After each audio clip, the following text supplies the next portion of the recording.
fuck is you telling me?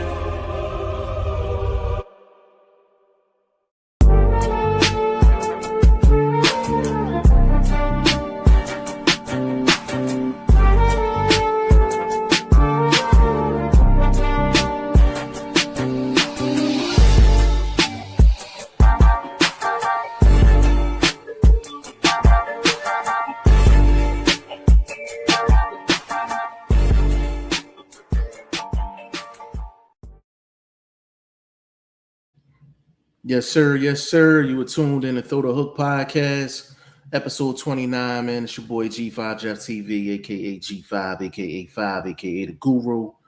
I got everybody's favorite OG, Mr. Unruly himself. Boxing First Vlog is in the building. What's going on, baby? Little tech issues, my bad. What's going on, everybody, man? You know I'm just here to TBT with you. Absolutely. And we got In This Corner podcast, aka Ty Finney, the legend, is in the building. What's going on? And another day under God's hot sun. Glad to be alive, man. Glad to be here and talk to sponsor, man. This is what we do. Absolutely. We got my dog in the building, man. Mark Nash off the rip. Big shout out to you, family, man. If you're not subscribed to Mark Nash, please go over there and slide a follow to him for sure. Laser Sharp Gaming, got little bro in the building, man. Big shout out to you. You know what I'm saying? We are coming off of a boxing weekend where it was that's why we're here today. we gotta talk about some things. You know, we had Conor Benn versus Regis Prograis. Conor Benn got a unanimous decision victory, 98-92 on all three scorecards. Then we had Tyson Fury got a decision victory over Makhmudov. Workman-like performance, but we're definitely going to get into those things. Actually, you know what? Let's just start with the Conor Benn thing. Like, let's just get that up and rolling. Todd, did you, as far as the fight, like how did you feel about just that particular fight with Prograis? Me personally, it seems like a lot of people have been bashing Conor Benn, but I thought he did a good job. He came out sticking, he came out moving, boxing. Prograis, me totally disappointed with Prograis' performance. I mean, I know he's a former champion and everything, but like he stood in front of Conor Benn and like really didn't do much. I mean, he let some shots off, did some body work and everything too, but it was just a weak performance. I mean, just standing in front of the guy, no movement. But I did hear that he came into this fight with a leg injury or something like that. I don't know if that's true or not, but if that's the case, maybe that speaks on why he performed like that. But yeah, I wasn't happy with Prograis' performance. But Conor Benn, man, I'm starting to become a fan, even though he's getting a lot of criticism and everything. I like what he's been doing in his past few fights. So hats off to Conor Benn, another victory under his belt. Well, what you got for me, big dog? I mean, I thought the Road Warriors should have got a little bit more kudos from my co-host there. I thought he performed well. He's the elder statesman. You just mentioned he had a leg injury. I thought he out physical the bigger guy at moments, not the whole entire fight, obviously, but at moments, the smaller guy, career-wise smaller guy, physically smaller guy, out muscled the main event guy, who was literally the guy on the card. Nobody was there to see Fury, but obviously they put him in the main event. But being honest, everybody was there to see the Benn fight, just to see if Benn could perform at what should be his more natural weight of closer to 147. But all in all, I thought Prograis came and earned this money. Probably should have got a little bonus just for making it the distance, because I think he was there to get walked, but he did. So, it don't make Benn. I didn't become a Benn fan based on the results. I thought he looked like he could lose against a Rolly. He could lose against a Ryan Garcia. He could definitely lose against Devin Haney. Shakur might cook him. You know what I mean? So, just saying. I Connor been kind of like he kind of just gives me a headache, man. Like he really does, man. Like because it's like he's been in the game for a very long time. Correct me if I'm wrong. He's been in the game for a long time, and he still feels like a project. Am I tripping on that? Like he still feels like a project. Like he's still in developmental stage in terms of like skill set. Like that, No, I think you looking at it different, or looking at it from another way than I'm looking at. I think he's at a ceiling. We've seen the best of what we're going to see. Is that good enough to equate to any of these champions out there? In my estimation, he could possibly beat a Rolly, but that would be, the best fight to make as far as style wise, because I don't think him and a Ryan Garcia is going to be very entertaining. Ryan Garcia is not going to actually go after him. He's going to play the outside as he did with the boy from Mexico. What's the boy name again? I forgot his name. He's so cheeks. Barrios. I didn't want to mention his name, but Yeah, but I'm just saying, if I was to see that fight, I'm expecting the same style fight. Ryan Garcia is not going to put himself in danger. He knows he's fighting technically the bigger guy. He's not going to make it physical. Only time he tried to step to an opponent and he paid for it and got himself knocked out is when he tried to force the fight against Tank. And he paid for it. So he's not going to do that against a bigger guy because he didn't do it against Barrios. How you get the drop and the knockdown in the very first round and then you don't never sniff a knockdown again the rest of the fight? Come on, man. Like, come on. So you're expecting the same style fight if you was to see Conor Benn versus him. And that's what I'm hearing on the streets they looking for. But again, I did not become a Conor Benn fan after the results. I thought he was overpaid. I don't care who he signs with. He's an event guy. He's a filler. If you need an extra name, like somebody to support Fury, garbage ass, they had to put a Conor Benn on the card. Something of that aspect. It's going to be that way his whole entire career. He's going to be there to support somebody else's card. He'll never become a main event guy. Not with that style. It's not fan friendly enough. As far as our style of guys, we like guys that really gonna put their foot on the gas and put a guy to sleep. That should be, you should have actually retired the guy. You know what I mean? Naturally, but he didn't. So again, I'm not looking forward to seeing him in a world title fight. That's for sure. Yeah, I feel like Conor Benn is like, I think because of the lack of skill set, I think he's always going to be in some type of an action fight because he's not going to, like, he doesn't have the skill set to really put a master class together. So he's always going to leave his opponents opportunities, which is going to lead to some action. So the fights that he's had over the last couple of years is probably been more action than usual. You know what I'm saying? Especially after the doping situation a couple of years ago. He hasn't had a stoppage in the last 4 years. He hasn't had a stoppage in the last 4 years. And we can speculate on why. We can speculate on why. But he is in, action fights, but it's just like a cap. It's a cap to him. If Conor Benn is going to be in the ring against somebody, I don't see Conor Benn in like a snooze fest. Like he's not going to be in a snooze fest. Like he's going to throw some hands. He's going to throw some hands. But in terms of him being in against some of the top guys, like that's why everybody calling him out. Like that's why everybody's calling him out. And if you rock with Conor Benn because he's going to throw hands inside the ring and it's going to be some type of action, like I'm actually okay with that. Like that's cool. But he talks as if he's like upper echelon, upper level, and he's just. I mean, maybe he catches a guy. Maybe he catches a guy on an off night. Let me ask y'all this question real quick. So we've had a couple guys call him out. You had Haney call him out. You had Shakur call him out. Who else called him out? I think Rolly called him out. Ryan Garcia called him out. And Can I be honest about one of the call outs?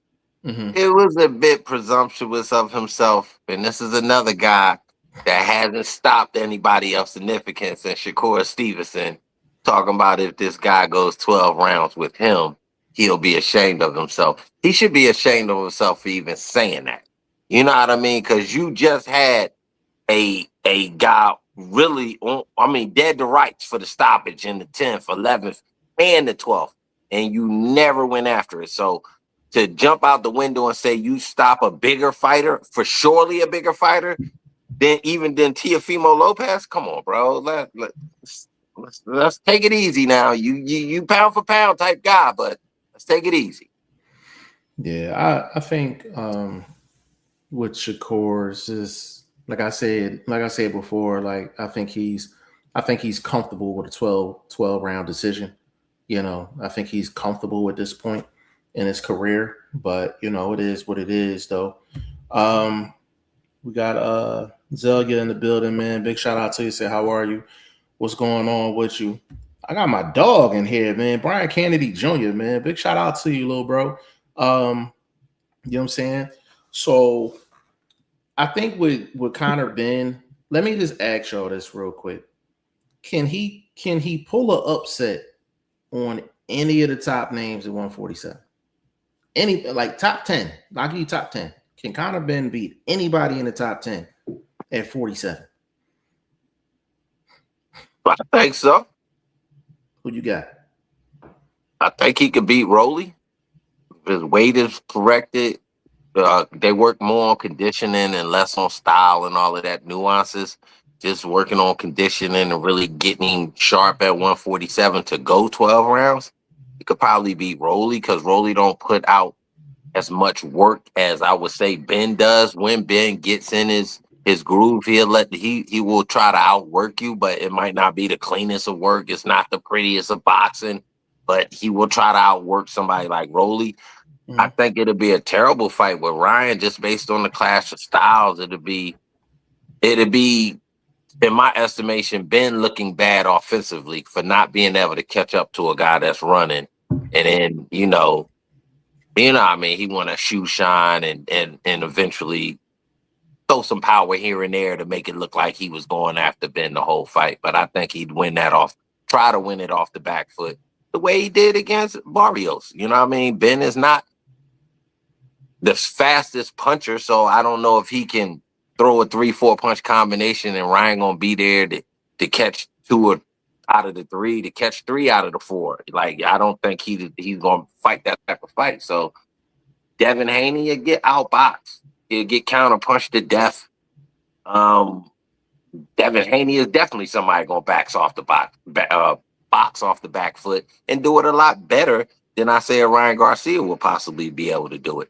It'll be a lot cleaner, you know what I mean? But do I think they'll have some moments where each guy will have to put their foot down and kind of, you know, show Ben a little work in there? Yeah, but it'll be more or less of a boxing match. So I think it'll be that 5 to 10 type of guy that he could beat to try to keep that slot as a potential contender for a belt. But it's up in the air right now. It's a weight thing for me. I can't see you at 152, 153, 150 struggling, looking winded in there, and then think you going to look like a thoroughbred at actually 147. So, you know. And then that's again, fair. You know, that's fair. That's fair. Hey, Legend, do you see Conor Benn beating any of the top guys at 147? Any of them? I agree with Vlog. I will say I do think he beats Mario Barrios. I do think he beats Barrios for sure. But yeah, Ryan, I think Ryan would be more of a challenge. Rolly, you know, he Rolly said likes top to come guys.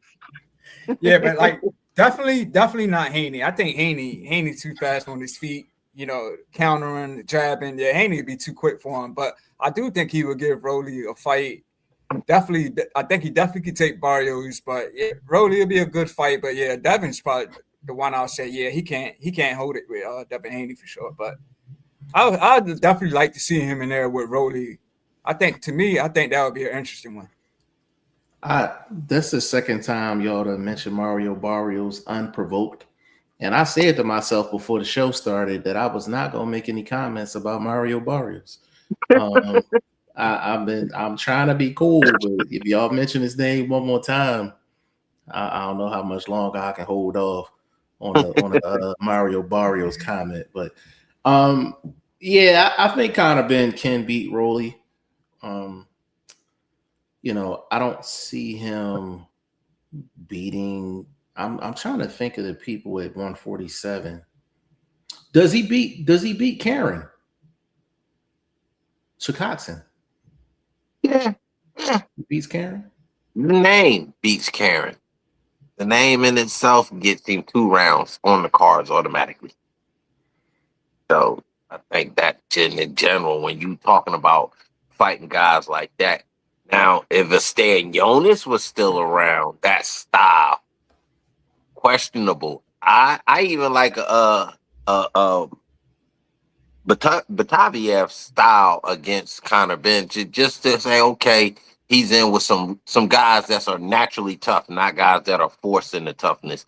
Which I think Prograis is a naturally tough guy, but this fight style, he had to fight that way to just even be in it to a certain extent. You know what I mean? To make sure he didn't get blown out the water. So he had to fight tougher than I think he naturally does. So a lot of the guys I just forementioned, like I said, a Batayev, these guys that naturally fight tough, so they're going to force that's something we might need to see in Conor. I don't know if we saw it from Eubanks. Did Eubanks pull that second wind up out of him? That I'm saying, I'm up against the ropes type of fight. I don't know. It has to be the right style to do that. I don't know if Rolly has the style that could do it. It'd be an interesting boxing match of a fight between them two, but it wouldn't be a quote unquote boxing match. You know what I'm saying? Does Conor Ben beat Brian Norman Jr.? Oh, that is a great name. I did not even take that name because I'm just thinking about Champ because he has the name that wouldn't say he has to take a step back. Mm-hmm. Brian Norman Jr. is a step back. So just based on that, I don't think we would see that fight. But can he? Very probably because he could probably outwork Norman Jr. because Norman Jr. is a single. He needs that single. So if he doesn't actually catch it, doesn't get it, he could get outworked in that fight. Yeah, I knew he wasn't he's not a champion, but but he's a recognizable name. That's actually a great name for the resume. To be honest, that's probably the best name on his resume. Because you got guys outside like of Eubanks, no disrespect to Eubanks, for sure. Because you got like Arnold Barbosa Jr. We got some names. We got some names. Yeah, but he's not gonna fight them now. Norman Jr. could be a possibility based on the connection with Ring and Top Rank and all of that. That could be a possibility, but it's not a $15 million fight, and that's where I think they're gonna go wrong with money wise with this dude.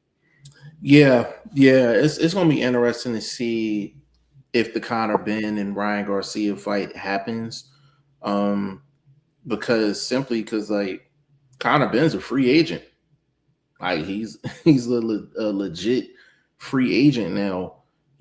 After the Regis Prograis fight, so it's gonna be kind of interesting. I think he's gonna sign with whoever's gonna get him that next big fight. He might mess around and sign with Golden Boy, like, you know what I mean, just to get a Ryan Garcia fight. So we'll have to see what happens with that. I know Regis Prograis said he's retiring. He said he's retired like right after the fight. Vlog, like what do you think of Prograis, just kind of just his career and just as a fighter? Overachiever for sure. Overachiever, one of those guys that did the things that maybe a Berlanga, these type of names couldn't actually accomplish or haven't accomplished yet. Let's just say yet for Berlanga. Right. Guys that kind of overachieved, did more than was expected. Nobody expected Berlanga to go on that knockout run that he went on. But then you didn't finish it up with a world title opportunity or with stepping it up and beating a big name. So I think Prograis is somebody that has beaten big names, has won world titles a couple times. So I think he's a fringe Hall of Fame type of guy. He's definitely a regional Hall of Famer for sure. Louisiana Boxing Hall of Fame. He said a regional Hall of Famer. No, I'm just saying, if you got to put him in the Hall of Fame, at least put him in his home base Hall of Fame. You know what I mean? I don't know that well of the history of Louisiana fighters, but off top, I've just got to say, 2 world titles, fighting outside of his weight class a few times, and making the interesting fights, not folding like paper mache. I think he's had a respectable career. But that wasn't meant to be funny when I said Louis. And now other times I be funny when I say stuff. I'm being honest. That's just a place to start to say, where can we judge him at? Like, New York Hall of Fame, Boxing Hall of Fame is big. I would put the same respect on Louisiana Boxing Hall of Fame. So if he get in there, then other things might be achievable if future discussions are able to be held based on his accomplishments and longevity in the sport. He's been around for a minute. Yeah, for sure. I have a lot of respect for Regis Prograis and what he's done in his career. Don't do that to me, Jeff. Now people gonna see that and think I was clowning and shit. I ain't gonna clip that one, bro. I ain't gonna clip that one. I ain't gonna clip that one. But I have a lot of respect for Regis Prograis. Like, you could tell like the last like 2-3 years of his career, he was kind of just on borrowed time, really. Even going back to like before like the Devin Haney fight, he was kind of just really just getting fights off of his name, and things like that. Ty, real quick, Jeff, I don't want to cut you off. Ty, I got a question. I want you to answer first. Who goes in first, Prograis or Thurman? In the where? You said Hall of Fame. If we just talking Hall of Fame and you got to choose one of them names, who goes in first? Back against the wall. You know what I mean? Life on the line decision. Can I get a neither? I'm just asking. If you say neither, that's your decision. Just asking. Man, I would say Prograis, man. Thurman's just career has just been odd lately, man, with the injuries, the layoffs. So I can't. So can I ask you this question? If he was a consistent fighter, now he's fought Danny Garcia, he's fought Porter and all that in the past, but his career has just took a big hiatus since then. So. But why wasn't that talked about for Prograis this whole weekend? I've never seen a question anybody post. Should Prograis run his resume, look at his resume, break it down? I didn't have time. I'm injured, so I didn't do it personally myself. But I didn't see all these other great platforms even ask that question. But it was asked of Thurman before the fight, before we saw any results. It was asked. Now we saw the results. We saw him go 12 rounds with a bigger guy for the umpteenth time in his career, because Taylor was bigger than him at the time they fought. So, you know what I mean? I'm just saying, like, why wasn't that brought up? Like, I think it should be. It's a 2-time world champion, so. Yeah. Well, I'm with Jeff, though, man. I felt maybe Prograis, like, age just caught up with him because he's, 37, 38. Like you said, he is a former world champion and everything. So, but, yeah, I think it could just be just age, or maybe he just kind of like he's already accomplished being a world champion, so maybe he lost his hunger as he got older. Like he got whooped by Haney like bad, man. Like the trash talking that they did at this press conference and everything didn't match up with the performance in the ring. So it was just a shutout performance. So yeah, like I said, man, I think it was just kind of like him being older and just lost his hunger. Yeah. So next question. Worst beating, Haney over Prograis or Fundor over Thurman? Fundor over Thurman. I agree. Fundor was too tall, man. Thurman's never been in there with nobody that tall. And plus he was older and he could, you know what I mean? His legs weren't the same. He tried, but he couldn't. So I would say definitely. Look, did you see his face, man? You see that face? I mean, Prograis was pretty beat up too. He was catching like a backstop. But Thurman was complaining. He was mad with the ref. Yeah, you gonna be mad with the ref looking like that, man? After that fight, Thurman had a face his mama couldn't love. That thing was Did you crazy. say I'll meet you on the side of the house, I getting your mean, plate through the yeah, window? yeah. You had to collect your items in the backyard for sure. You know what I mean? But as far as Regis Prograis is concerned, I don't feel like either name should even be mentioned with like Hall of Fame, like not even close. Like, you know what I'm saying? Um, for me, like one of my criteria as far as Hall of Fame, like you had to have been the man in your division at some point in your career, like the man in the division.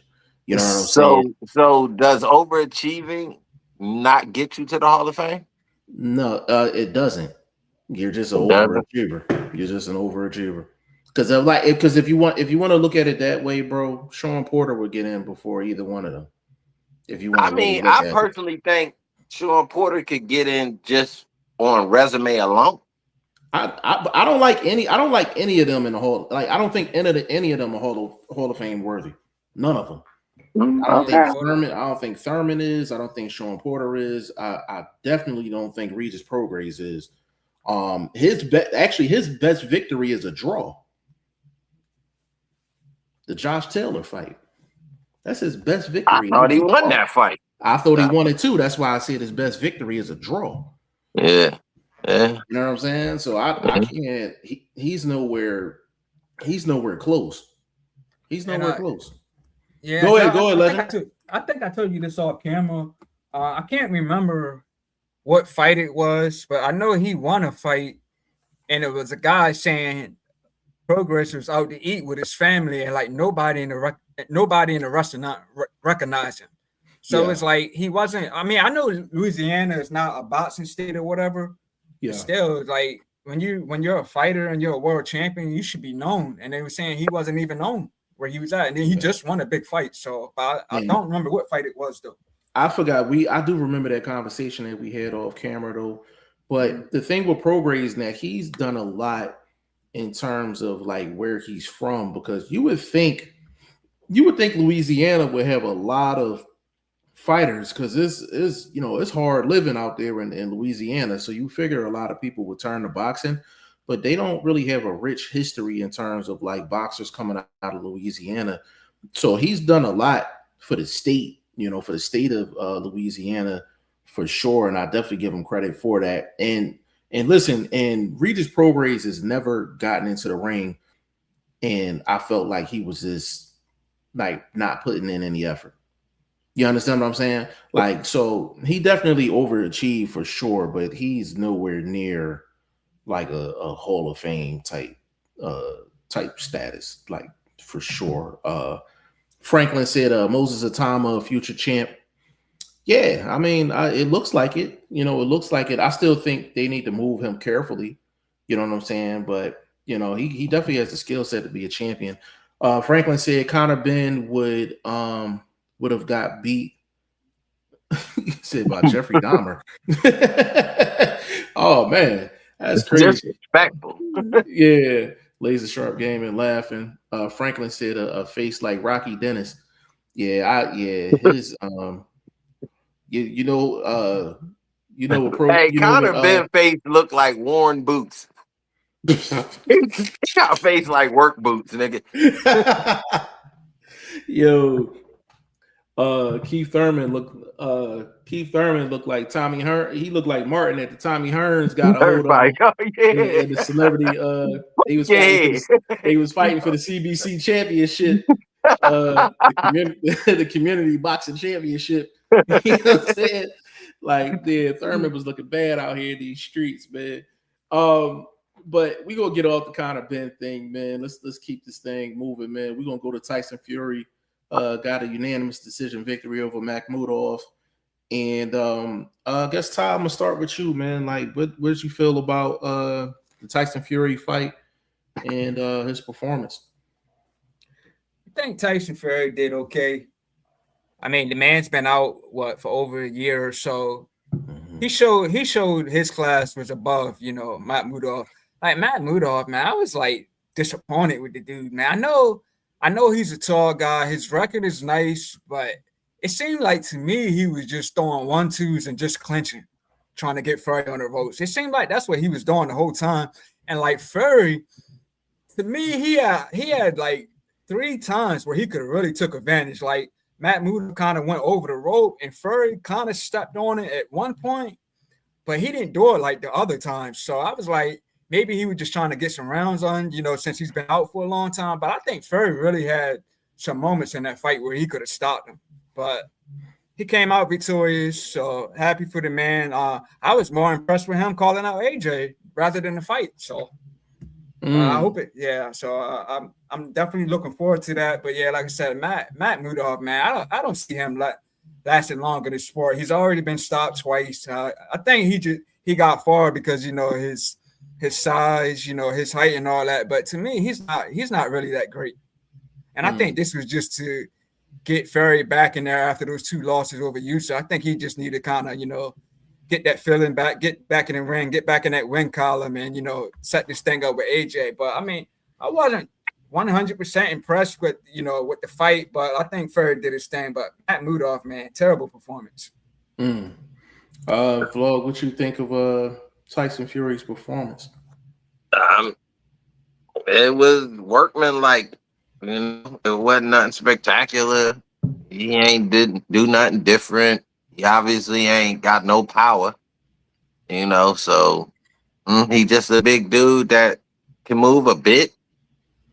I've never really been impressed by him, you know what I mean? So I was let down with the after the fight events. Turkey is getting ready to get real cartoonish with these movements. I was liking him actually being the businessman, being the quote unquote suit on the side. Everybody know who he was, saluted him, respected him, but he let these other people do what they do as far as in front of the camera type stuff. And him being in the ring, standing next to Tyson, pull this WWES cringe-worthy type spiel, like it was terrible. Like, did you see AJ face? It was like he was forced to be there. I'm like, yeah, because I'm thinking to myself, didn't you get up and bounce at the Trezor Wilder situation? Before the winner was even announced, he bounced up out the ring and out the ring area. So why you didn't do the same thing at this situation? Why? Because you was forced to sit there and deal with that nonsense? Because it's not a mega fight. It's not. It's a fight that's old. It's same way AJ Wilder would be a fight that's past its prime. We're not gonna see what we would expected from these guys. He should have went after AJ after he beat Wilder the second time. Why fight Wilder again? Because you're just trying to pad your resume? Come on, bro. Like, I'm confused by how they're trying to build this up as some mega fight. It's not a mega fight. It's not for a belt, first of all. You know what I mean? And even if it was for an interim, because Usyk dropping the straps, like, people supposed to drop coals during the winter. So you're supposed to get rid of that. So he held on to the coal for a little bit. Now he gonna get rid of it because he already calling AJ the future undisputed. So I mean, is there anybody left to fight AJ? He's not going to fight one of these young bulls out here. He's not going to do it. I don't see him fighting a Wardley. I don't see him fighting a Tama.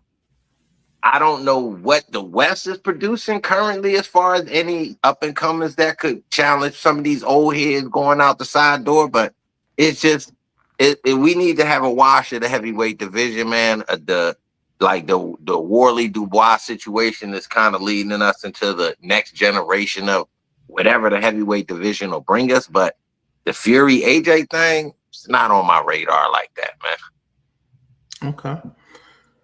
Yeah, the Fury fight, he kind of like, it was good that he got the rounds in, because he was out, I think, for 16 months.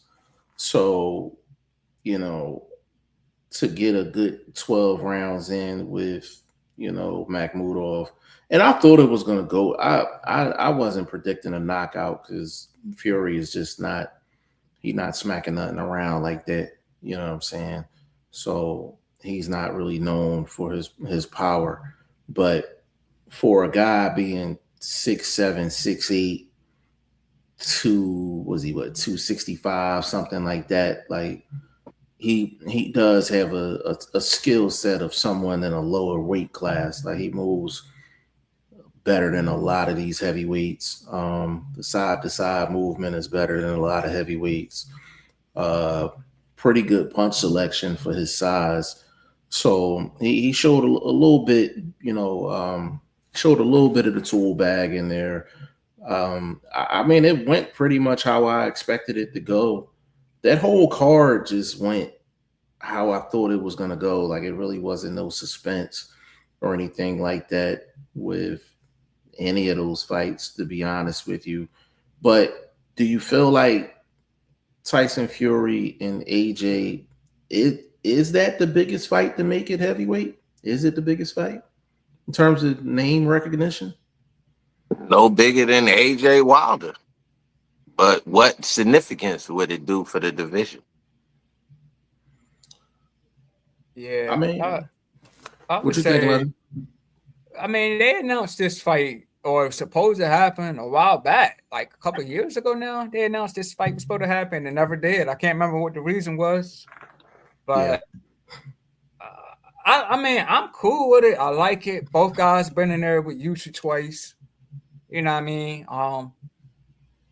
Do we even really know how AJ is still handling, losing two close friends? So is he jumping right into this fight if it happens? Is he taking the tune up? It's a lot of questions I have. I'm seeing that it's nuts, but I mean, I like it.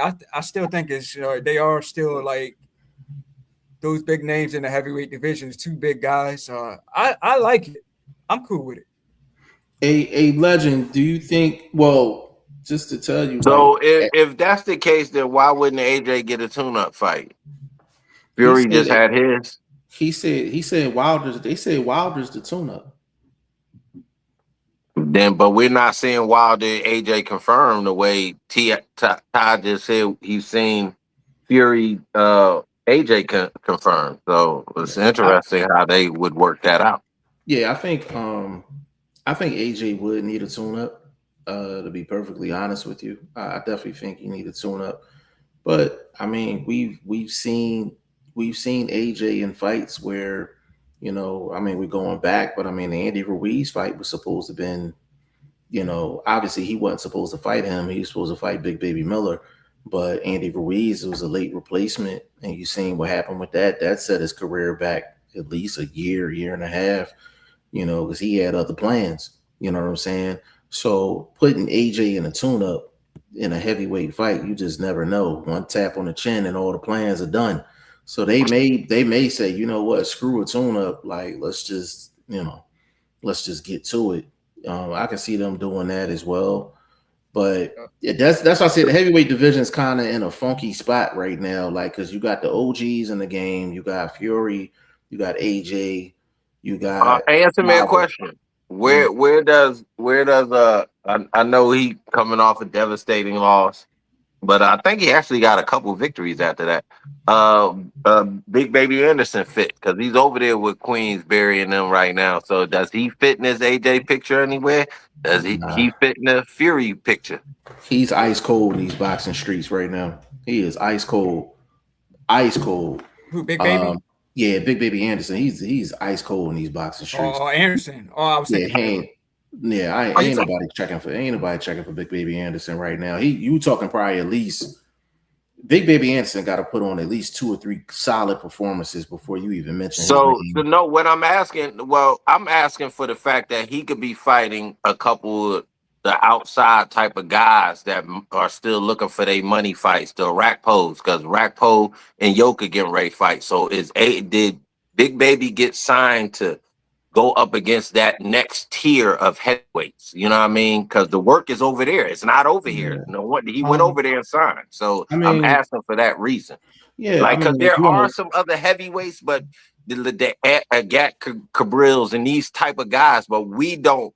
And the major fans and the casuals don't know them the way we may. So to say these are big fights, they could be big fights to us as boxing heads, but everybody else, they're not. AJ and Wilder is the big fight. So is there any room for at least a guy that has some sense of a name, whether it's cold or hot? So with Big Baby Anderson, yeah, like he would probably be put up against secondary guys, out there, for sure. But he, even with that being said, he's still gonna have to run off a victory or two just to even make those make sense. Like his name is so cold right now. His name is so cold. But if he gets like two victories where he look impressive, then yeah, like we can talk about him fighting some of those second tier guys. But he's gonna have to get at least one or two fights off the rip, where he looks good. He's gonna have to beat one or two guys that's in that second tier before we even talking about Big Baby Anderson doing anything as far as top 10. He's looking at least But four fights. but I'm asking a question. They signed him for a reason. So Yeah, but does I he just get over? answered it. No, Though. yeah, I got you answered it from I think a hardcore perspective. I'm No, asking from no, I know based what on you're what they're saying. doing. No, I know So what you you're don't saying. think Like, mhm. so answer me just real quick. You don't think he could be in the mix for a Dubois Worldly winner? No, You don't no, no? he ice cold. It's not the fact that he's not skilled, and it's not the fact that No, I don't I'm think not asking, but I'm asking why sign him though? Then what's the purpose of that's a signing him future. if he's so cold? It's a future project. It's a future project. Mhm. It's a At future damn project. near 30 years old. Yes. I don't Yeah. think you can. Okay, I mean you answer. I think they got him out there for these other names that are more established on the Queensberry platform, especially at heavyweight. You So thinking he like a gate? You think he gonna be like a gatekeeper he for them? food, he food. I see. I don't agree with that. That's why. So that's why we're clashing in this conversation. But no, but at the same time, if he wins and it's still beneficial for Queensberry, it's still beneficial. But to be having him called over with you saying that he ice cold in the streets, then it looks like he's only signed to be served up. But he only signed. But when he signed, Top Rank ain't had a deal. Got to But remember it's a that too. cold deal. He's still with Top Rank. He's I so it's a know. But he signed. He signed with them. Yes, it's a co-promotional deal. But when he signed the contract, Top Rank didn't have no network. what does that have to do with what Queensberry is going to do with him, which will still benefit Top Rank? The reason why is because if Top Rank ain't had no network at the time, and that's one of your top guys, and you want to keep them busy, Queensberry makes sense. It makes sense because that's where to work at. So you're But Top serving him Rank ain't up. had no. No, but Top Rank. If Top Rank had a network, I don't think he signs with Queensberry. I don't think he signs with Queensberry. If So you think Queensberry, he if would they have been think part of the less than $1 million 1.5 fight card contract? They would have had him on that card, them cards. his first fight back, yeah, his first Damn. fight back, Yeah, yeah. you saying Because that the thing, motherfucker? He walking out of deep freeze if he back at I, that level. bro. Here's the thing with Big Baby Anderson. If Queensberry think their guys is like that, to where they're using Big Baby Anderson as like a stepping stone, they're sadly mistaken. But when I say he's I ice wouldn't say cold, a stepping stone, but no, you said food. You said food. That's the but no, same thing. I mean in this a palletizing plate. Like you want your guys to be challenged by at least recognizable names. And what they're having an issue is with the Germany guys fighting the English guys. So they're having that issue. So what I think they did was make a move and pull over a couple. I don't think they just signed Big Baby, but I think he was the biggest name. But I think they signed a few to co-promote these heavyweights that Top Rank was kind of letting fluctuate. And they lost. They lost the big African dude, FA. So, they I don't know what they doing, but it seems like they're just here to be able to make money as long as they got some sort of grip hold on their fighters. Okay, hey, you want him? Let's send him over there, but we still holding on to whatever falls out of his pockets they're gonna get. No, You know I what I got you. mean? No, I got you. I'm not even really disagreeing with the assessment because if Big Baby Anderson is not like mentally locked in, he can get beat. But I'm like, if he's locked in, he beats a lot of those Queensberry dudes. He's more talented than most of them Queensberry dudes. It's not about his talent. And when I say he ice cold, he just hasn't done anything after his loss. He just hasn't done anything. And I know he got a fight coming up. You know what I'm saying? But that's why I say he's ice cold in these streets, because he hasn't done anything. You know what I'm I saying? Like, he mean, hasn't I done can't anything. argue that, no doubt. Yeah, yeah. But I don't. But to be honest with you, I think it's a great signing for Queensberry. It's beneficial for both parties, because at the time of the signing, even if Top Rank wanted to put Big Baby Anderson on, it was like, where you gonna put him on at? You have no network. You know what I'm saying? But and then Queensberry, they have a lot of heavyweights, so it just made sense. But it's up to I'll meet you in the middle of the street. It's up to Big Baby Anderson. It's up to him whether he's going to be a force and be cleaning out Queensberry guys, or he's going to be a gatekeeper for the Queensberry guys. Like, it's up to him. He's more than talented to whip a lot of them dudes. You know what I'm saying? I don't disagree with that. You know what I'm But I saying? don't think one loss is it, especially a heavyweight, should, deter your, like, what you're saying he's able to do. Like, he's a talented guy. We know he can probably level up and show more defense and things of that nature. So Yeah. it just, like you said, it's like, what is he gonna do with this opportunity? I hope he not fooled, personally, myself. Yeah, I don't either. And another thing you said that I agree with is, like, one loss shouldn't have affected you that much, but it did. It affected him a lot. Like, I think that too, man. yeah, I think it I don't affected him know a that, lot. because he felt like he was that guy. He felt like on Top Rank. He felt like he was up there with the Shakurs and the Tiafimos. When in all rights, was he socially recognizable wise, things like that? I don't know if he was really that house guy. Not even that heavyweight, because they still had the Italian boy still fighting. So, what I mean, they wouldn't really put no steam behind no specific heavyweight. But was he recognizable because of his age, being more relatable to this social media era that we in? Probably so, but not with the cores and the rest of the upper top tier guys over there, Top Rank at the time. Real quick, I know, Tom, I'm gonna let you get in here. I'm just gonna say this real quick. You know, the two things that bother me about Big Baby Anderson, and both of these happened.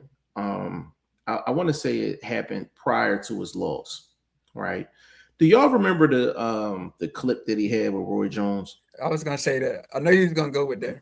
He was crying, and he was crying and everything. And Jones was giving him that talk, and he just he just seemed like he just seemed like he was, like, emotionally, like, just done. And like I said, this was prior to the loss. Mm-hmm. This was prior to the loss. And then he had another clip, Ty, where the guy in his corner, his trainer, in between rounds, I don't know what fight it was, but he was telling him to go to the body. And he literally told his trainer that he didn't want to go to the body because he didn't want to get that close and get headbutted. I'm like, the fuck is going on? Like, I was like, what? Like, so Big Baby Anderson. In that situation, shouldn't the trainer show his elite ability to read the situation and give him direction of how to get to the body, since he's worried? The fact that he's a heavyweight and he said that bothers me.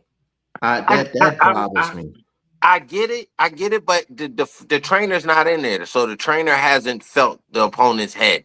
Maybe he had, and when the trainer was telling him to do something specific, that he felt like, okay, coach, there's a bit of danger with that instruction right there. So the coach could have acknowledged it, showing his elevation, being the third eye, because you're supposed to be elite with reading the whole situation of what's going on in the fight. Say to your fighter, well, look, my dude, grab, step around, work the body with the one arm, switch arms, step around, work the body with the other arm. There's instructions of how to get that body work off. If that's what you wanted to do, if that's what you seen as a trainer is key to sway the fight, to make it a bit easier, then give him the instructions on how to do it based on what he just told you. All that's so cool. I can't blame him for that, bro. All that's cool. I can't blame him for that. You got the right to. You 240, bro. You 6'3", 240. and you talking about you don't want to throw no body shots, man, I ain't trying. I'm not. It's the fact that he said it. It's the fact that he said it. You in the middle of a fight. You in the middle of a fight, and your trainer say, "Hey, go to the body a little bit," and you actually come out and say, "I don't want to go to the body because I don't want to get head butted." Like what? Like what are we like? You remember when Roy Jones went off on Kevin Newman, and he was just like, "Yo, you either gonna go in there and fight or just quit boxing." Imagine him saying that to Roy Jones. Imagine him saying that to Roy Jones. Yeah, Roy probably. But that's a different situation. No, it's not. No, it's not. It is not a different situation, bro. It's not a different situation. Clashes is a different situation. That's different. That's but you're saying you're like the situations are similar in this sense. You're going in there to fight. You're going in there to fight. You're doing things to say that you don't want to fight. If you say you don't want to go to the body because you're worried about a headbutt, he wasn't cutting the fight. He wasn't headbutted in the fight. He wasn't. He wasn't. I was just Roy would have lost his. Roy might have just went to the locker room, bro. If Big Baby Anderson would have said that to Roy Jones, he probably went to the. I'm trying to defend the fight. What fight was that? The fighter needs defense.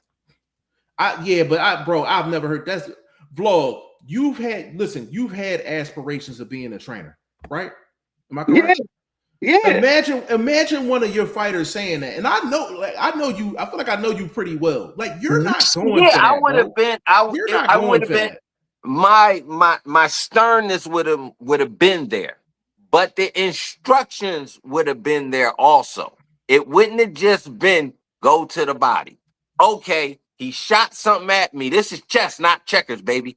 This is boxing. This is 3D chess, baby. This is real life chess. So you have to move with the moment. You have to counter what's going on, whether it's from the ref. The ref and them could have came and said something about whatever y'all doing in the corner. You got to be able to respond. You got to be able to still defend what's going on with your team. So again, bro, every situation, I'm not saying you're wrong, but I'm just trying to be the other guy, not just, I'm trying to say, okay, what about this scenario in that scenario? I see where you're going, Jeff, though. I see where you're going. I got so much of a problem with it because if that was the case, he could have said, all right, coach, I'm gonna go to the body, but I'm gonna make sure I pivot to the left before I go, before I go to the body. Or I'm only going to go to the body if I get him on the ropes. Like, you know what I'm saying? Like, if he said something like that, then I'm like, okay, cool. But he came out and said he don't want to go to the body at all. He said he don't want to go to the body at all. I was like, come on, baby. Did he show that kind of heart in the loss to the African bull? No, listen, he showed a lot of heart. And so that's what I'm saying. I think that moment could be misconstrued. I hear you. I'm with this. I think if another fighter did this vlog, I would get a different response from you. I think you like Big Baby Anderson. No, I would do this for anybody. Hey, bro, if Ryan Garcia, if Ryan Garcia said it, you giving me the same response? If Ryan Garcia was in a situation where I had to be honest about what that situation was that he was in, I would be honest about that situation. It has nothing to do with him as a person. I don't know Big Baby. Is he okay? I think he okay. He not the future to me of heavyweight boxing, but is he a recognizable name? Does he have some talent? Yeah, but he got more flaws than I think he actually has talent. You know what I mean? I see a lot of flaws with his footwork.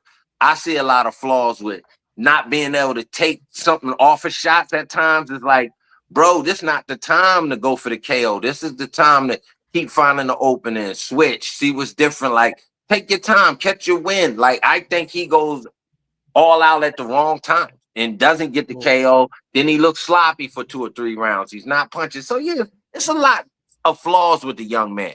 But to defend him, I would do that for any fighter.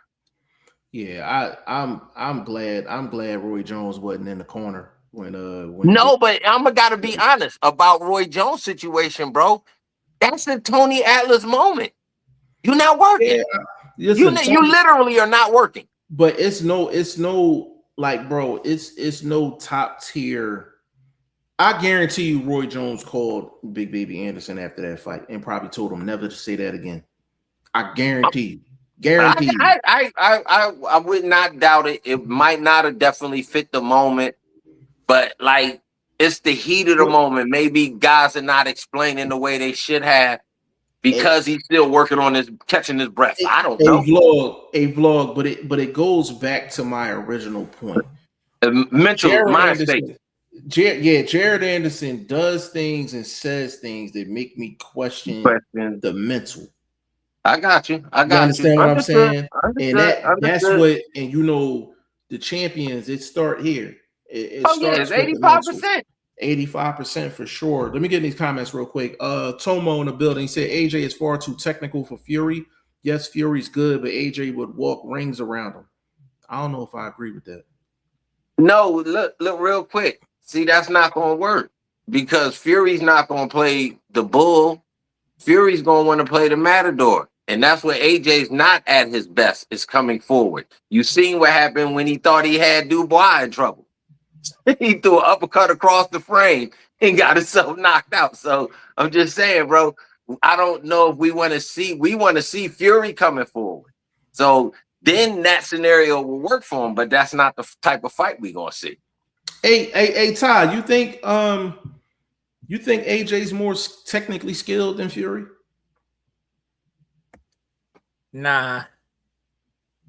I think Fury, be honest, I think Fury's got the better footwork. I think Fury's faster, got the better footwork. I think if AJ can land on him, if AJ can land on a big one on him, like I think that can really change the output. But I think overall, Fury is the better skill fighter. Vlog, you think Fury's the better skill fighter than AJ? I mean, technically, that's what I'm trying to. I think they both are technically sound in what they do. AJ's more traditional amateur style. Fury's more street, a little bit slick to a certain extent for a big burly ass white boy. That being said, I'm gonna be honest. He's a bit more of what we would call the swagger style of boxing. So for what they do, I think they kind of cancel each other out. To be honest. Yeah, hey, I'm gonna say this too. Like they both got some miles on and they both got some wear and tear. But let's be honest, like if AJ was in there with Wilder and he got clipped, I don't see AJ going with Fury there. Like Fury was a master with it. Fury got up, stopped Wilder. I don't think it would have been like that if Wilder landed on. I think it would have been lights out. But Fury showed that he could take a punch, man. To be a big guy like that. If they give you an extra 8 seconds, anybody could have took that shot probably and got up and made it the last 10. Yeah, what about the trilogy though? He still went down in the trilogy, and he was bigger in the trilogy. The man had a 150-pound costume on 3 hours before the fight. Just dumb shit like that. Yo, Vlog been trying me this whole show, man. He brings up Barrios, now he bringing up the heavy suit. I'm not falling for it, bro. I'm not falling for it, bro. You gotta keep it light, man. You gotta keep it light. Tomo said AJ has wanted it for almost 10 years, but Fury kept ducking him. Also, look at the past fights. AJ owned Tyson Fury many times. I don't know if you're talking about sparring. Might be talking about sparring. Tomo said, "Damn, I'd love to see Mike Tyson in his prime against Tyson Fury." I mean, that's a tough fight. That's a tough fight. That's the style that defeats Mike. Buster exposed it. Yeah, the duck Lennox Lewis. So come on now. And nobody's saying Fury's a better fighter than Mike Tyson, but that style matchup would be a bad style. That length is a motherfucker, and somebody that throws a jab as they basic punch. That's trouble. Yeah. Jay Banks said, KG5 Jeff. Big shout out to you. Big shout out to Jay Banks. He said, okay, bro. He said, I don't know much about boxing, but that suit stuff is cap. He got his ass kicked by Fury. He's just messing around, bro. He's just messing around, man.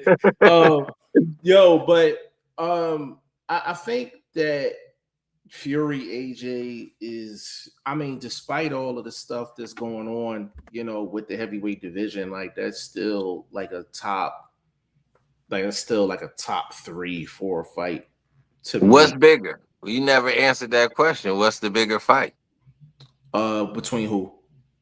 between the three? You talking about Wilder, Fury, and AJ? Yeah, they the only ones been active lately. So you know what I mean. Yeah, they Um, topic of conversation. They the ones almost out the door. I, So, I think I think AJ Fury is the bigger fight. I think only because I haven't heard anybody say like Wilder still got it. So I think if AJ fought Wilder and AJ didn't beat Wilder, I think it'd be a major. People would consider that a major upset. Um, I think people would think AJ and Fury would be a lot more competitive.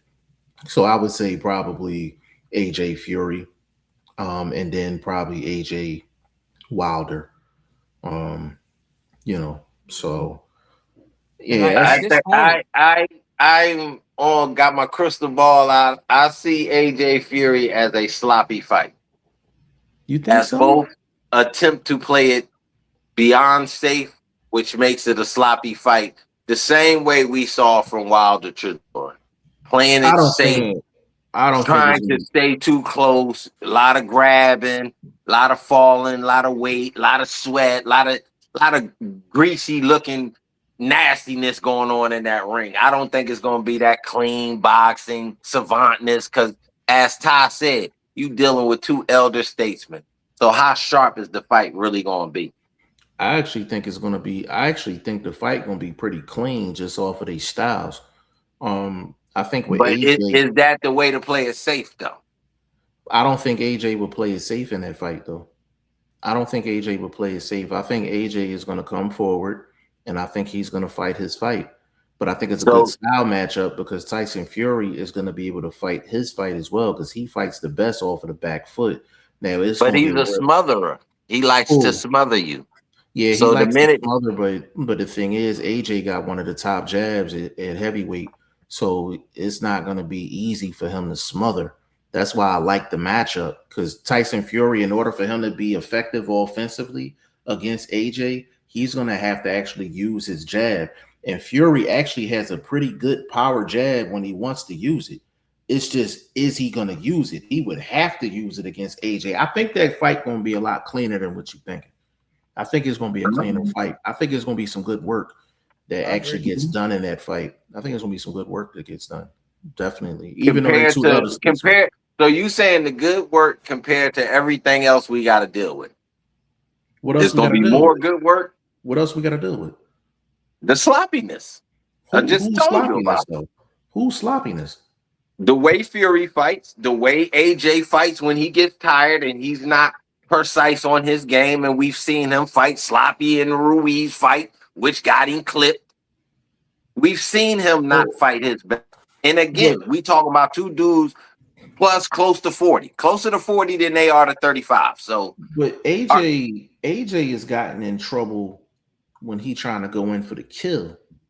Most of his career, he's been pretty clean in terms of his offense. He's been pretty clean offensively. His I thought he problem is he smothered can't. himself against Usyk. I thought he didn't use his length against Usyk. Smothered Well, a lot of his own work. I think he smothered. I think he smothered.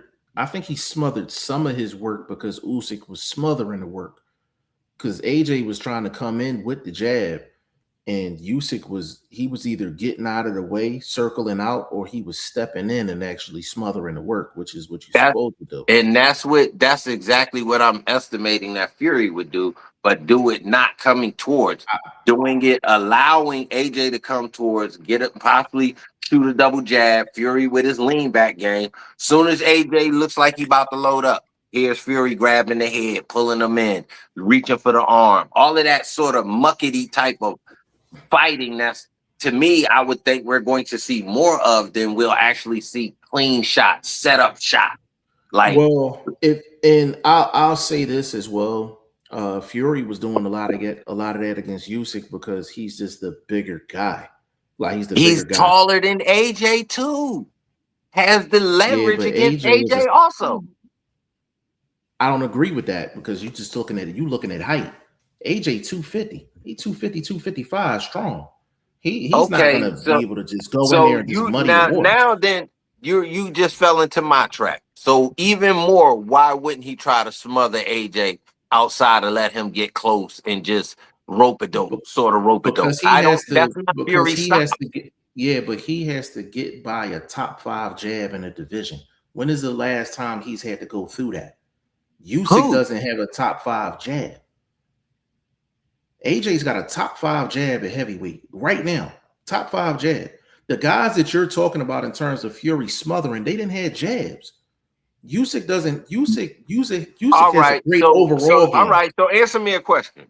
So you're saying AJ's going to let's say just double jab his way close to Fury, and then do what? He's gonna go to work. It's up Doing to what? Fury. I'm It's up to asking. Fury. It's up to Fury to figure that out. It's up to Fury to That's figure why that I'm out. telling you. You know how Fury gonna figure it out? He just gonna smother it and stop it at the gate.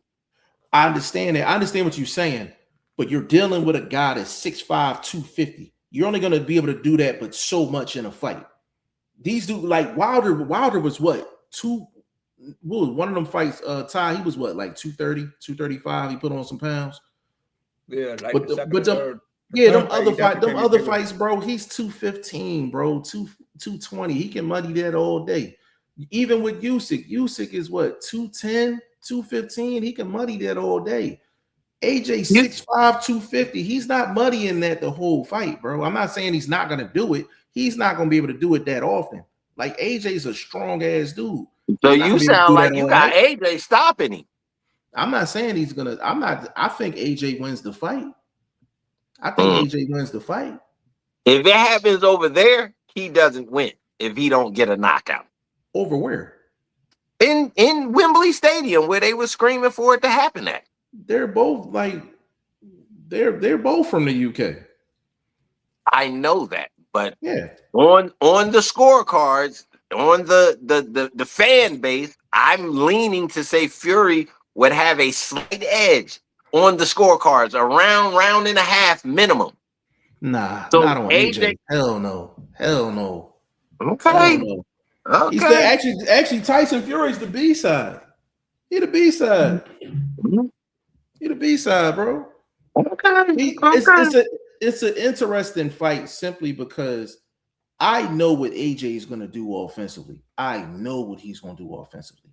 With Tyson Fury, I don't know what he's going to do to be successful. I really don't.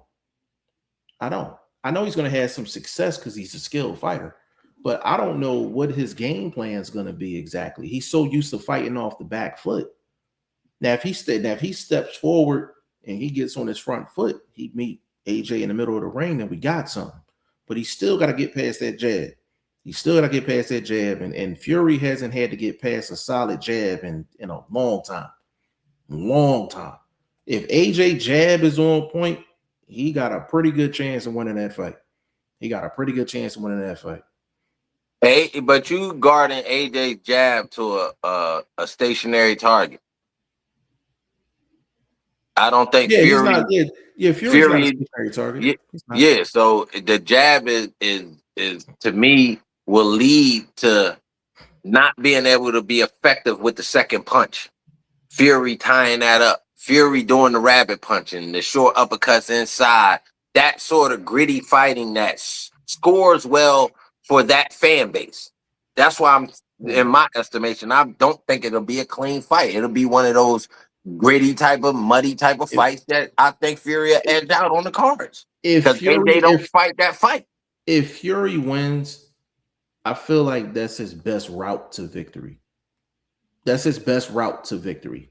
Because even though I feel like they're both great at their individual styles, it's really hard to beat a heavyweight that got a really, really good jab. Is like even though Tyson Fury is not a stationary target, even when you got to go find somebody, you find them with the jab. You find them Yeah, with but the jab. you know what can Jab. happen with a jab like that? It could get countered. And when you got whiskers like his, even an old dude like Fury might be able to You know what I mean? Spark you, as they like to say. But Fury don't even counter jabs over the top.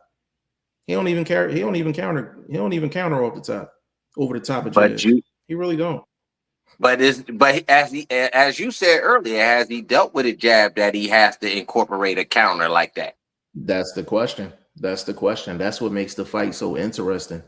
That's what I makes don't the think fight it's so that interesting. interesting. I don't think You just that talked about it with me for 10 minutes. I think you interested. Hey Todd, he going back and forth with me for 10 minutes talking about something he ain't interested. You gonna be right in front of that screen. Yeah, he want to see it.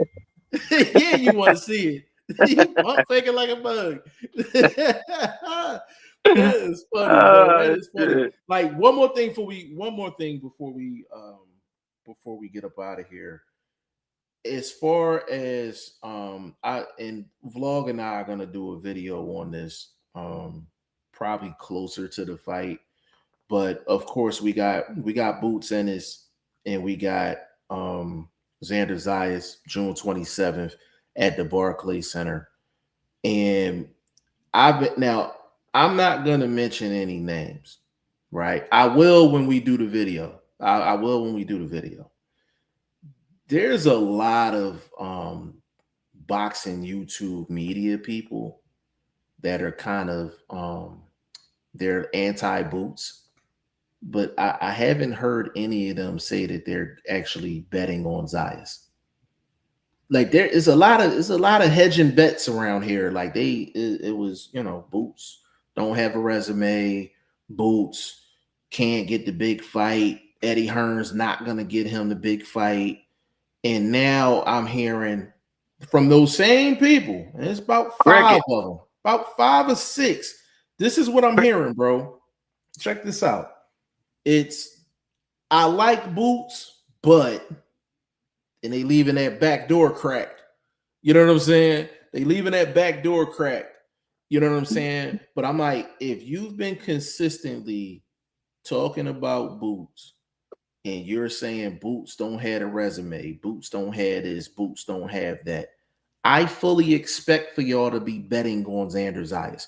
Even if you're not a betting man, I want y'all to get on camera and say that Boots is losing June 27th.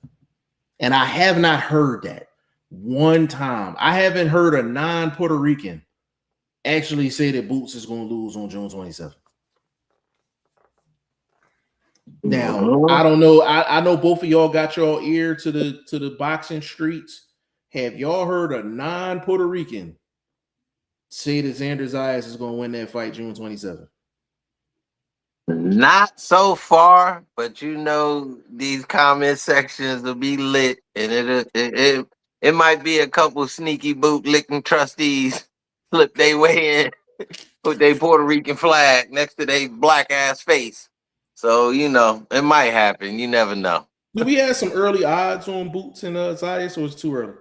Man, I got Boots minus 500.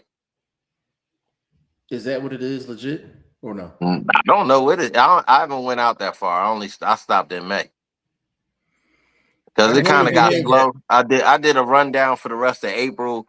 A couple recognizable names, but no big fights. I know Brandon Adams back in the game. I know Iglesias just fought. His shit was controversial, so he still got his strap.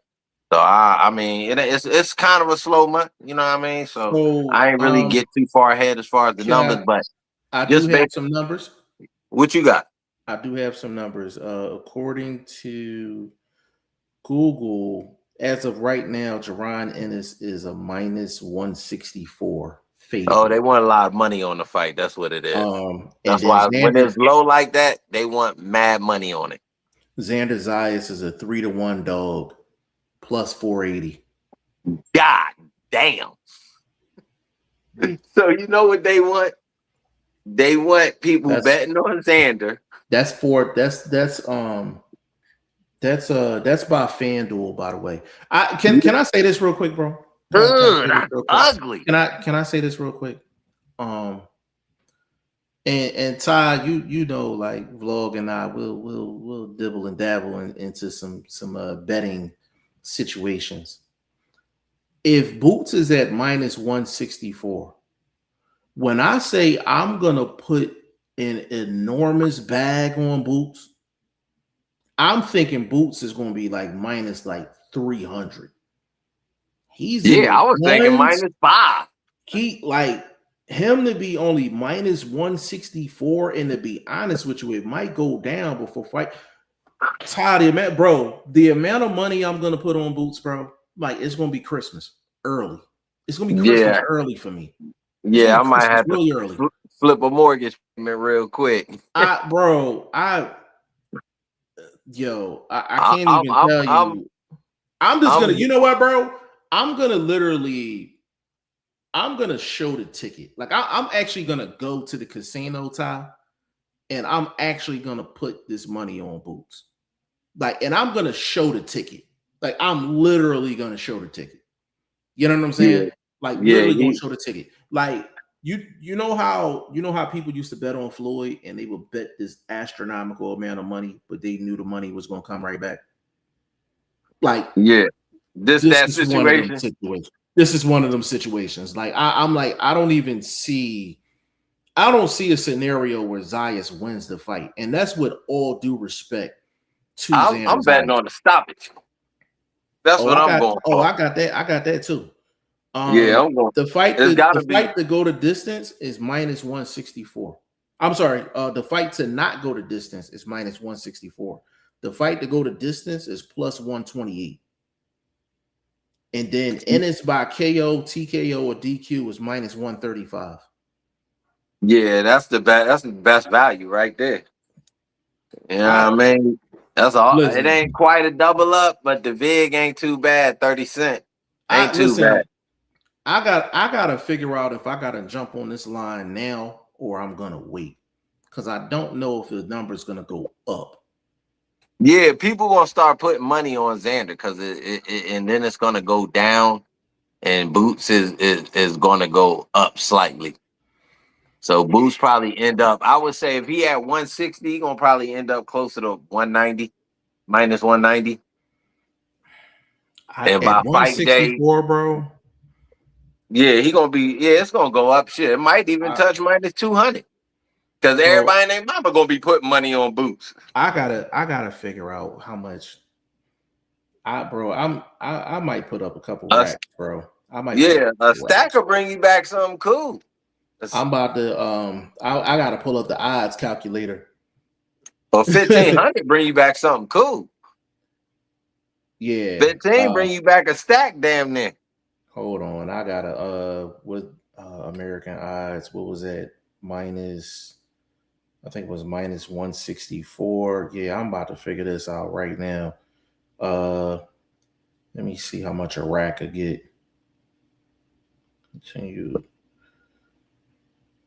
Be about 600, 675, something like that. Yeah, a stack could get you That's why I said 1,500. 1609. Yeah, 1609. 1,500. 1,500 get you closer to a stack. That gets you Yeah, about 9. yeah, 1500 to get you about 914. Yeah, Let me that's see. what I'm looking at. That's what I'm looking I at don't right know. there. Listen, I might be putting a 5 spot on that thing, bro. I might be putting up a cool 5 on that, bro. Man, not a Nickelodeon. Yeah, I might put a Nickelodeon on Boots, man. Uh, Don't listen. Don't let them get me like. Don't let me get like some like bread.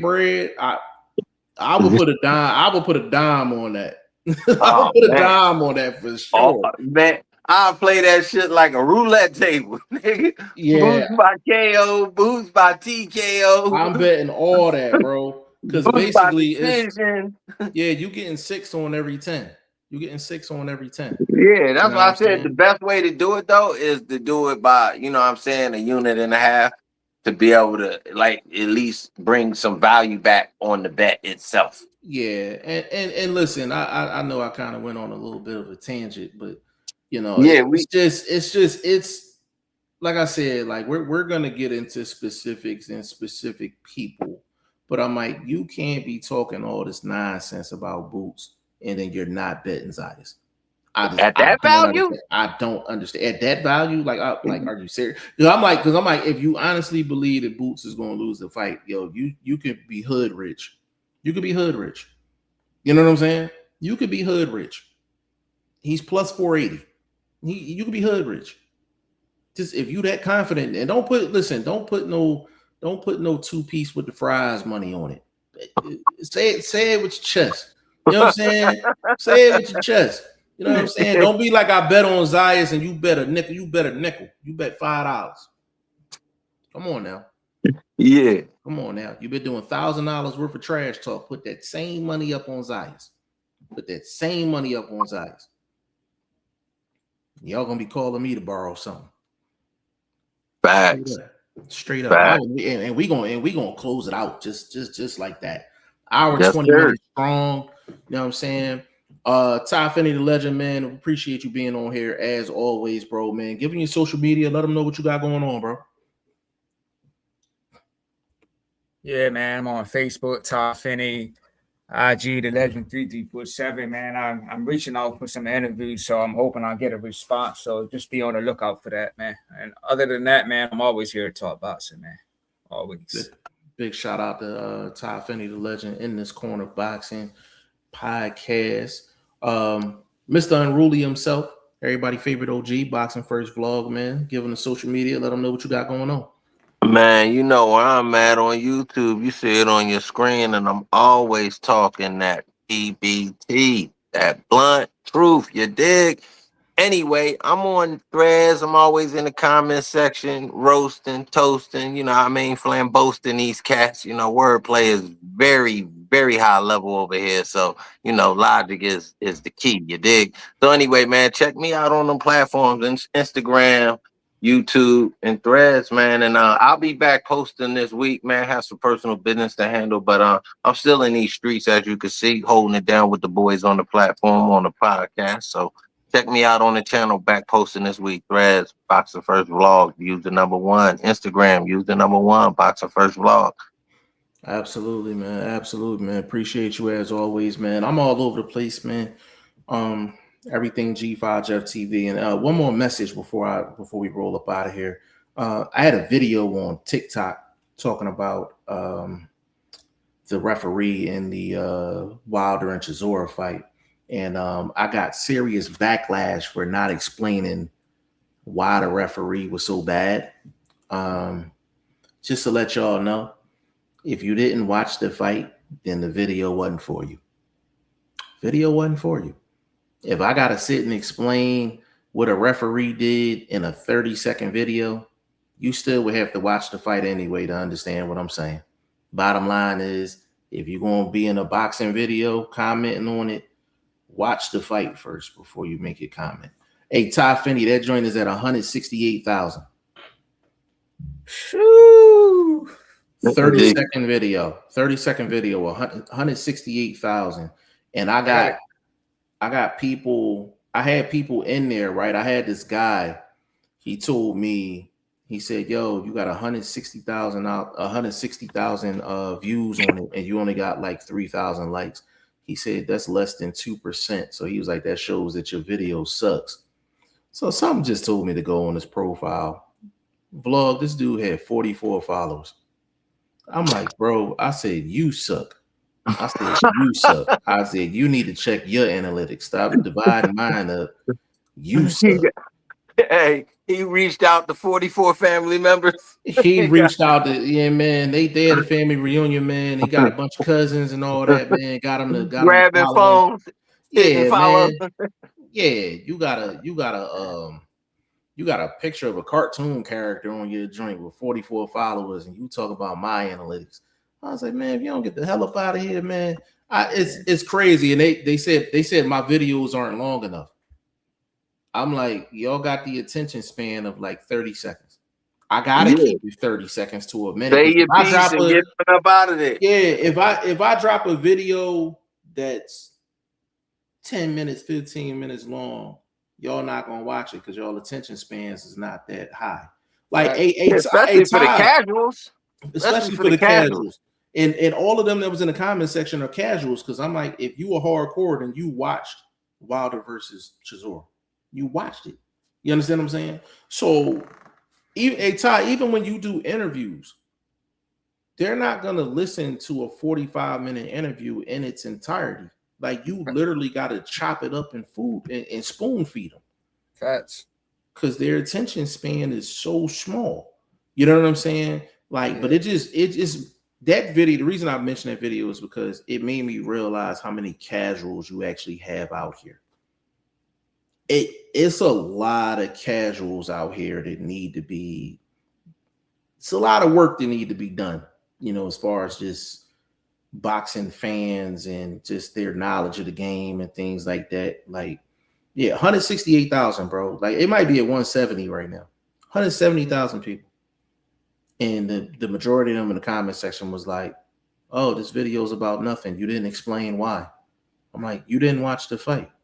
Like, why are you in a boxing video that's 30 seconds long? And at the very least, you should have been like, well, damn, if the referee was that bad, let me go watch the fight and see how bad he was. You didn't even do that. So I'm like, y'all really casuals. It took them longer than 30 seconds to comment. Bro, I had people putting in whole paragraphs, bro. Whole paragraphs. You know what I'm saying? Like, whole paragraphs. And I'm like, obviously, y'all was interested in the video because y'all watched it. There was a bunch of people sharing it. I'm like, any video that gets to 165, 170,000, like, obviously it got some motion. But I'm like, it just proved that it's a lot of people out here that are just casual fans. Like, they probably Jake Paul fans. They probably only come out when Jake Paul fighting, or when, you know, Floyd and Manny might fight. They might come out for that. But that was a shocker, man. But, you know, we all working. You know what I'm saying? Like, Ty Finney got interviews coming up. You know what I'm saying? So definitely be on the lookout for that. Boxing First Vlog, definitely putting in work. You know what I'm saying? Definitely go check him out. Go subscribe to his channel, man. So, you know, on behalf of Ty Finney, the legend, everybody favorite OG, Boxing First Vlog, and your boy G5 Jeff TV. This is episode 29 of the Throw the Hook podcast, man. We're going to get with y'all. Peace. Hey. Peace.